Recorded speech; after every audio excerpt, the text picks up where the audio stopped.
Buongiorno equipaggio, benvenuti a bordo e benvenuti a questo nuovo episodio extra che inizia di fronte a questo veicolo che è veramente bello, devo dire, mi piace. Classico setup australiano, effettivamente il mezzo è australiano. Qua in Africa si incontrano veicoli di tutti i tipi e quando vedo qualche cosa di davvero particolare mi soffermo parecchio ad osservare tutti i dettagli. Qui ci troviamo in un luogo dove vengono parcheggiati a lungo termine i veicoli, quindi con tutta probabilità i proprietari di questo veicolo magari sono in Australia in questo momento. E se le bandierine che hanno messo rappresentano i paesi che hanno già attraversato, devo dire che hanno già fatto un bel viaggio. Americhe, Europa, parte dell'Asia. Gisco, ci siamo stati anche noi. Denali, Alaska. Sono tante bandiere anche perché hanno messo ognuna dei singoli stati degli Stati Uniti. Sono veramente tante. Con molta probabilità, come consono nelle configurazioni di questo tipo, il tetto della cellula abitativa di questo veicolo si alza. Ed è un po' il tallone d'Achille perché quando c'è molto vento, quando fa freddo, insomma la coibentazione ne risente. Tuttavia questo è molto intelligente perché certamente è sfruttabile anche quando il tetto è abbassato e probabilmente nella totalità delle funzioni, che credo possa avere dei vantaggi, però sarebbe interessante vedere la configurazione dentro. Ma in effetti oggi voglio parlarvi di Starlink. Se vi ricordate, un po' di tempo fa ho fatto un video in cui spiegavo che SpaceX aveva cambiato un po' la politica della disponibilità del servizio qua in Africa. Dopo pochi giorni dalla prima comunicazione, quella che ci aveva costretto a passare dal piano tariffario regionale, continente Africa, a quello globale, mondo, è arrivata un'altra mail dove veniva detto che il prezzo del piano globale sarebbe raddoppiato. Ci veniva anche detto che essendo già clienti ci lasciavano 3 mesi col vecchio piano tariffario, dopodiché il prezzo sarebbe dovuto raddoppiare. La cosa da notare è che mi dicono che il prezzo dovrebbe aumentare il 16, quindi manca ancora qualche giorno. Però mi dicono che per i nuovi utenti a regola doveva incrementare subito. For new customer the price increase immediately. Noi abbiamo disattivato prima perché il mio ciclo di fatturazione scadeva oggi e non volevo assolutamente rischiare di dover pagare 200 euro in più tra qualche giorno, quindi voglio vedere quello che succede.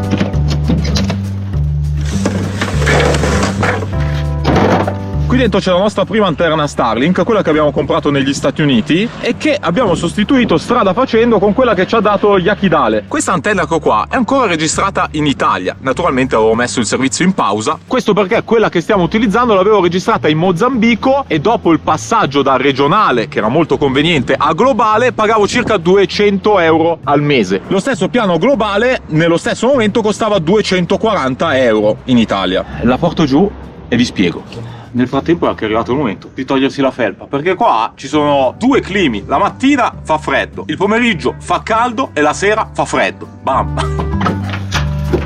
Apriamoci il banco da lavoro. Bene, adesso procedendo con molta attenzione perché la scatola mi serve e questa è fatta su misura per lo Starlink. Tiro fuori la nostra vecchia antenna. Qui dentro, oltre all'antenna, c'è anche il router che io non utilizzo, servirebbe per alimentare l'antenna, oltre che consentirti la connessione diretta con il wifi, qualora non avessi fatto la modifica per alimentare l'antenna a 24 volt. Bene, cosa voglio fare con questa antenna? Devo dire che anche trovando il servizio Starlink per noi fondamentale, non posso assolutamente concepire di pagare 400 euro al mese per ottenerlo. Se c'è una cosa che abbiamo capito è che il servizio è ottimo, ma la comunicazione di SpaceX fa veramente schifo per quanto riguarda il sistema Starlink. In pratica, se tu non sei un utente registrato, vai sul sito, vuoi comprare un'antenna e dici ok, voglio comprare il Global, non lo trovi, puoi comprare solo il servizio Priority, che è un servizio più power rispetto al servizio Global, funziona in tutto il mondo, funziona in mobilità e oltretutto non è limitato nelle zone in cui ci sono tanti altri utenti Starlink. Ma la cosa buffa è che questo servizio Priority, che è più power del Global, costa meno se mi aumentano il Global. Che senso ha?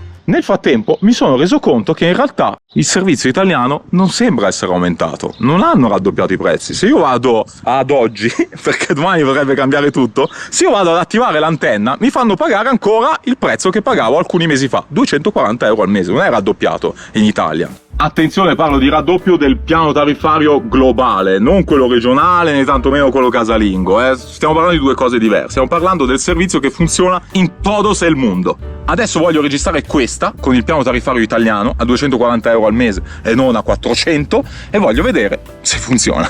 La mia antenna qua sopra è ancora collegata perché fino a mezzanotte l'ho sfruttata il più possibile, dopodiché a mezzanotte ha smesso di funzionare. Adesso la sconnetto, naturalmente l'alimentazione del Power over Ethernet è staccata, non staccate mai il connettore se l'antenna è alimentata perché fa schifo, si rovina. Tolgo l'antenna del Mozambico e metto qua sul palo quella italiana con il cavo modificato con l'RJ45. Nel corso di questo video poi voglio fare alcune considerazioni, perché se vi ricordate bene questa antenna l'avevo modificata per lavorare piatta. In realtà la mia vecchia antenna ha ancora il motore abilitato e quindi è attuata, per utilizzare la terminologia che utilizza anche SpaceX. Questa è un'antenna di versione 2. Adesso in commercio c'è la V3, che è quella che non è più attuata, la devi puntare a mano. Hanno semplicemente risparmiato nei costi di produzione, però devo dire che hanno migliorato. La nuova antenna V3 dai datasheet, io ancora non l'ho provata, pare consumare meno, ma soprattutto non ha più il cavo proprietario, ha un RJ45 direttamente sull'antenna e questo è un plus non da poco. Questo connettore proprietario Starlink fa talmente schifo che io non lo stacco mai, lo scoccio e utilizzo solamente questo non voglio proprio toccarlo, il minimo possibile. Già adesso che lo stacco, guarda, mi dispiace staccarlo. Ho parlato dell'antenna V3, non sto parlando della nuova Mini, che è l'antenna più piccola, che ha in realtà proprio delle caratteristiche diverse, anche di performance. Sembra un'antenna veramente molto interessante, sarebbe bello provarla, è un'antenna diversa. Certamente la Mini offre delle caratteristiche di portabilità differenti, non che per noi sia un grosso problema, però insomma quando salvi uno dello spazio in un camper insomma fa sempre bene. Ok, il connettore si infila così, una volta che l'ha infilato bene non lo tocco più proprio, adesso lo scotcho anche questo e via. Bene, adesso posiziono l'antenna, attacco il mio connettore RJ45 stagno modificato e sono pronto per dare alimentazione. Non funzionerà niente perché il servizio è disattivo. Le considerazioni che voglio fare sulla versione piatta rispetto a quella in movimento, o meglio un'antenna posizionata piatta ed una che si muove, sono relative alle performance. Secondo voi, mentre facciamo i video extra, Lucia che fa? La lavatrice! O cucina o fa la lavatrice. Anzi, oggi potresti cucinare qualcosa del buono, quando ho finito con la lavatrice.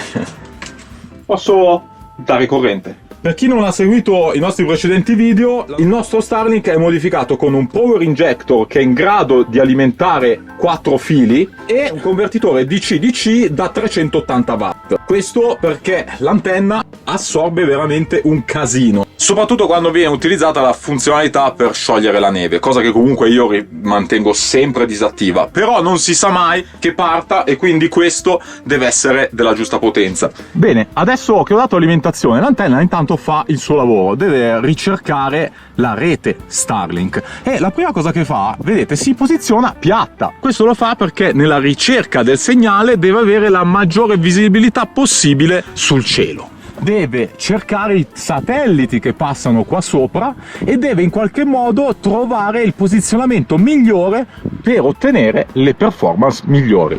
Sfrutto il momento del boot, che soprattutto dopo che è diversi mesi che non lo accendo potrebbe richiedere un po', anche perché probabilmente l'antenna si vorrà aggiornare a livello software. Vi spiego la differenza tra piatto e inclinato. Dovete immaginare che qua sotto ci sono più di 1000 micro antenne. Questa quantità di antenne è necessaria per il phased array, appunto. L'antenna di Starlink deve comunicare con dei satelliti che stanno a 500 e passa chilometri nello spazio e orbitano molto velocemente intorno alla Terra. E questi satelliti non sono geostazionari, come siamo forse più abituati a concepirli, ad esempio per quanto riguarda i satelliti delle comunicazioni televisive. Tenete in considerazione che, ad esempio, poi un'antenna televisiva riceve solo il segnale, non deve trasmettere niente, mentre per quanto riguarda un'antenna Starlink la comunicazione è naturalmente bidirezionale. Per raggiungere lo spazio è necessaria una discreta potenza. Questo segnale deve essere veramente considerabile come un cavo che connette la mia antenna al satellite che sta nello spazio. Ognuna delle tantissime micro antenne che ci sono dentro lo Starlink, che in questo momento si sta posizionando,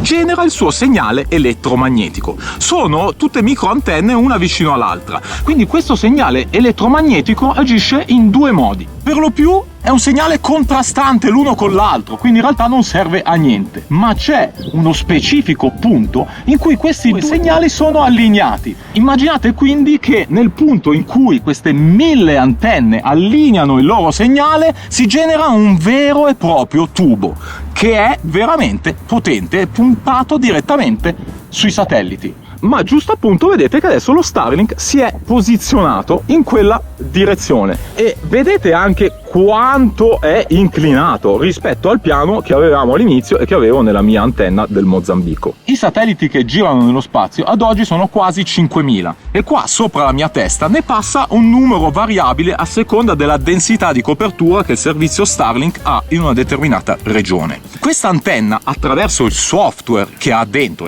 è in grado di seguire i satelliti finché non ne perde la visibilità. Quando perde la visibilità di un satellite ce ne sarà sicuramente un altro che sta per arrivare o che è già arrivato a cui lei si potrà agganciare. In pratica questo tubo che si crea con il phased array, queste 1000 più onde elettromagnetiche che si scontrano tra loro e generano questo specie di raggio laser che va nel cielo, è in grado di direzionarsi. Non è dritto e basta. L'orientamento viene generato modulando l'intensità di ogni singolo segnale. E lo so, non è proprio semplice, ma è molto interessante. Molto bene, dovete sapere che nonostante una delle motivazioni che ha dato SpaceX riguardo al fatto che in alcuni paesi non può funzionare è che non ha ottenuto i permessi per trasmettere il proprio segnale nel territorio. Non ha ricevuto le approval degli enti regolatori delle telecomunicazioni locali. È una cosa giusta. Tuttavia, ovunque nel mondo in qualche modo è possibile comunicare con i satelliti di Starlink, quindi generando le stesse onde, parlando con le stesse frequenze, andando praticamente su internet, per raggiungere il proprio profilo. Sì, perché volendo tu dici vabbè, mi trovo in quella parte del mondo dove non si può utilizzare il servizio, ma faccio un click e lo utilizzo lo stesso. E questo è. Infatti adesso io mi loggo e attiverò il mio servizio sul piano italiano. Riesco ad accedere, ma prestate attenzione, si può accedere solamente al proprio profilo, naturalmente. L'unica cosa che devo fare in questo momento è attivare il piano globale, che qua mi viene detto costa 240 euro al mese. Io lo attivo e vediamo se va.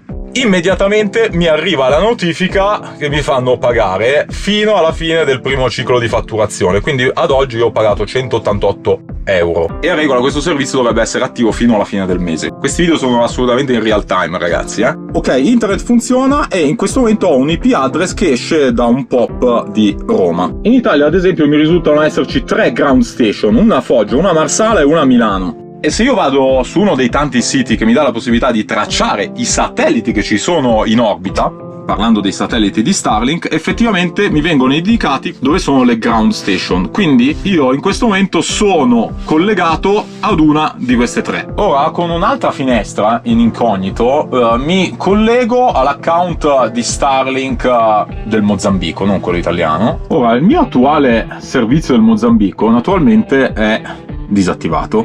Se io vado su attiva il servizio mi dice che il Mobile Global ad oggi costerebbe ancora 14.000. 14.000 equivale a 200 euro, quello che pagavamo prima, quindi ancora la tariffa normale. Non mi dice che il 16 aumenterà. Bene, sono contento che la mia antenna con il piano tariffario vecchio, seppur 40 euro in più rispetto a quello che pagavamo fino a ieri, ancora funziona. Non sono i 400 euro che avremmo dovuto pagare secondo Starlink tra qualche giorno, non lo so, ma vedremo quello che succederà poi. Voglio proseguire il discorso riguardo l'inclinazione. Per ciò che vi ho spiegato in merito al funzionamento della connettività di Starlink tramite il phased array con i satelliti che orbitano sopra la nostra testa, possiamo notare, guardando questa mappa dove si tracciano tutto il movimento dei satelliti Starlink in tempo reale, notiamo che i satelliti non hanno la stessa densità in tutte le parti del mondo, perché ancora non ci sono il numero di satelliti che Elon Musk prevede di sparare nello spazio. Presumo che questa densità sarà comunque differenziata tra continente e l'altro a seconda anche di quanti utenti ci sono in un posto piuttosto che l'altro, perché oggi è già così. Se io vado a guardare ad esempio la zona dell'Africa dove ci troviamo in questo momento, vedete la relativa scarsa densità di satelliti che ci sono rispetto, che ne so, agli Stati Uniti? in una singola cella presa a caso qui negli Stati Uniti ci sono la stessa quantità di satelliti che più o meno ci sono in tutta la Namibia. Le orbite di questi satelliti naturalmente sono tutte differenziate, si incrociano tra loro in modo tale da avere la copertura a rete il più fitta possibile. Ma appunto questa differenza di numerosità di satelliti che c'è sopra la nostra testa e quindi di visibilità che la nostra antenna ha di ogni singolo satellite fa sì che l'inclinazione in alcune parti del mondo faccia ancora un po' di differenza, non magari così abissale, ma un minimo di continuità in più nell'ambito di quello che è la reliability del servizio c'è. A prescindere da quelle che sono le ostruzioni, se io mi punto dove Starlink prevede che passino la quantità maggiore di satelliti, quindi inclinando con un tilt l'antenna, avrò un servizio che offre nella media delle ore di utilizzo delle performance migliori. Questo non è vero in tutto il mondo, perché nelle aree in cui c'è tanta densità di satelliti, in realtà poi nella pratica non cambia assolutamente niente. Devo dire che noi abbiamo utilizzato l'antenna comunque piatta per diverso tempo, nonostante le performance siano minori, non ho avuto grossi problemi. Questo perché noi non è che abbiamo bisogno di chissà quale tipo di performance, dobbiamo caricare i video, se io ci metto mezz'ora in più non è che mi fa grande differenza, cioè va bene, l'importante è poterli caricare.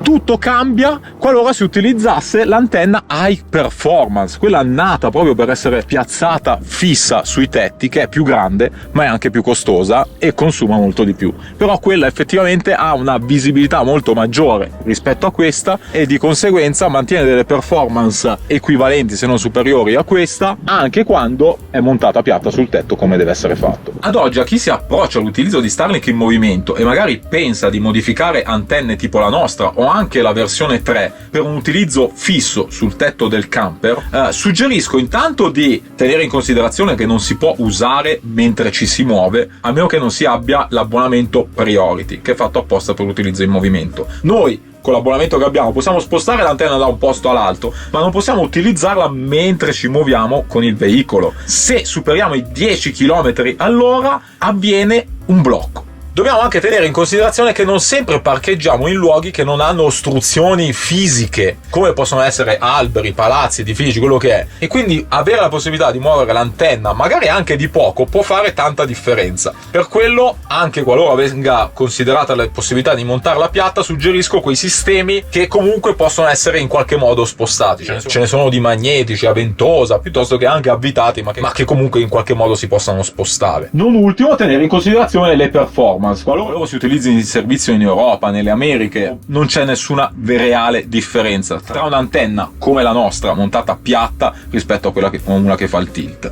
Ma già ad esempio in Africa un po' di differenza si sente, quindi eventualmente da tenere in considerazione. Guardate ad esempio cosa succede qua. Attraverso questa app ho settato le mie coordinate su Milano e qui mi vengono indicati il numero di satelliti di cui io ho la visibilità. Variano tra 20, 22, 23. Ciò significa che gli utenti di Starlink che si trovano a Milano in questo momento hanno sulla propria testa almeno 23 satelliti visibili dalla propria antenna. Prendo una città a caso tra quelle che abbiamo attraversato in West Africa negli ultimi mesi, Luanda, in Angola, una capitale. Vediamo che succede lì.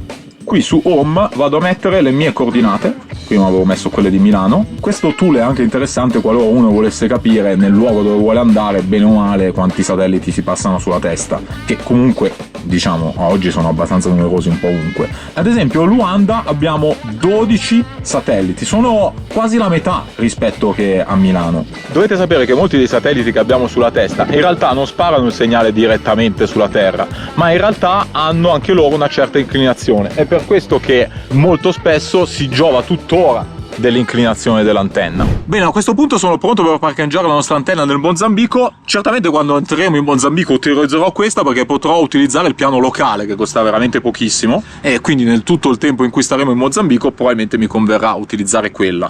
Ma non solo, potrò anche magari sfruttare il piano regionale africano quando arriveremo nei paesi in cui c'è già il servizio attivo, quello che potrebbe essere ad esempio il Botswana, lo Zambia, il Mozambico appunto. In quei paesi spenderemo molto meno, quindi metterò in pausa questa, riattiverò questa con il piano locale e quindi mi farà risparmiare. Essendo che Valentino è la nostra casa, dobbiamo come tutti, cercare di minimizzare quelle che sono le spese fisse, la bolletta. Questa è a tutti gli effetti una delle bollette che abbiamo. E quindi cerchiamo di risparmiare in tutti i modi, insomma, cercando quelle che sono le vie alternative per grattare qua e là qualche euro. Abbiamo iniziato qua, concludiamo qua. Ci tenevo a fare questo video di aggiornamento perché molti mi hanno chiesto: ah, Starlink funziona, non funziona? Funziona nei paesi dove non c'è il servizio ufficialmente attivo, solamente con il piano global, quello di cui abbiamo parlato oggi, ma la chiarezza della comunicazione di SpaceX non è delle migliori,